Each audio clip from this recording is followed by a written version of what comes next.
I have young people say, if we don't date and we don't get to know them outside of the family, how are we going to get to know them? Brothers and sisters, I don't believe in that strategy. Wallahi, I don't. And I've been for years, decades, helping young people and being in the scene. Meeting people outside of your family, outside of your parents knowing about it, hardly ever really helps you to know the person well. And I'll tell you why. Psychologically, when you meet someone for the first time, especially if you're interested in their looks or their words, you find yourself changing your own language. Like you start feeling that you're enjoying this moment, because everything new is enjoyable, brothers and sisters. You get a new mobile phone, you enjoy it for a week, man. So when everything's new, you find yourself, your own hormones, your dopamine, your serotonin, all that starts to come into the picture. And suddenly that helps you change your words. You find yourself a bit more patient. You find yourself more smiling. You find yourself a bit more attractive. And then the shaitan comes to you and you start thinking, oh my God, he's changed me. Bro, whenever I'm with her, wallah bro, I feel so close to Allah. I found the one who will take me to Jannah. I've changed. Brothers and sisters, let me tell you something. Nothing's happened. This is all fake. It's just the newness of it all, the nice talk, it's normal. Wallahi, replace them with someone else, be the same thing. I'm telling you. You don't believe me? I don't care if you don't believe me. I know what I'm saying. That's my evidence. Through experience, brothers and sisters, we've learned this stuff. Now, let me tell you something.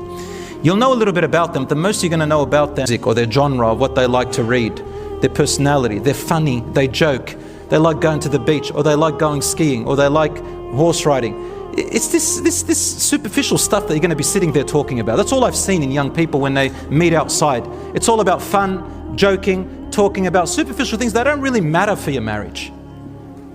The real stuff is when you dive in. Don't dive in the deep end, the shallow end. Just slowly go talk to your mum and dad. Say, Dad, you know, there's this girl, I heard about her. Even if you've met them, let's say in high school, in secondary school, you met them, you know about them, someone recommended you. Even if you happen to talk to them once in an open environment, I mean, realistically, this is what happens in our time.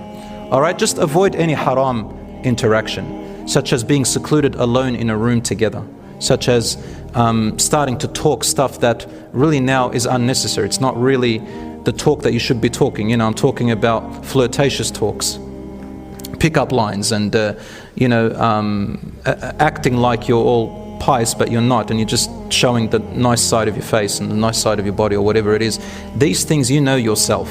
So once you get it serious and you start knowing and going to see him with the parents and family, or even with a cousin, or even with a family friend, it doesn't have to be straight to the father. It's okay if you're a bit scared of that, but I mean, if you're serious about it, brothers and sisters, you need to start going towards the family. Now when you go to the family, you get to see how she is around her brothers, you get to see how he is around his sisters. I know you're all going to say, what if they lie, what if they fake it, what if, I understand that part, but this way you will know more than what you will know when you're just you and him, or you and her.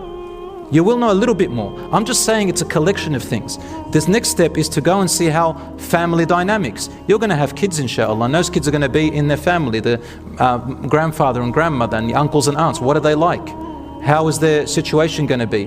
How is their lifestyle? What is the lifestyle of your parents? You're going to know about 40 to 50% more about them and about their environment. And you don't have to go for one visit or two visits. Go many visits, as many as you like. Go 20, 40, 50, whatever.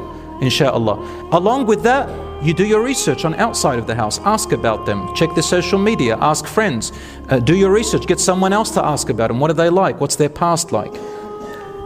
Brothers and sisters, you're more likely to be safer this way and more clearer than just going out for 6 months or a year or 3 months or 4 months together alone, until the attachments and the relationship and the emotions start coming together. And then later on you're going to find out things that you wished you would have known before.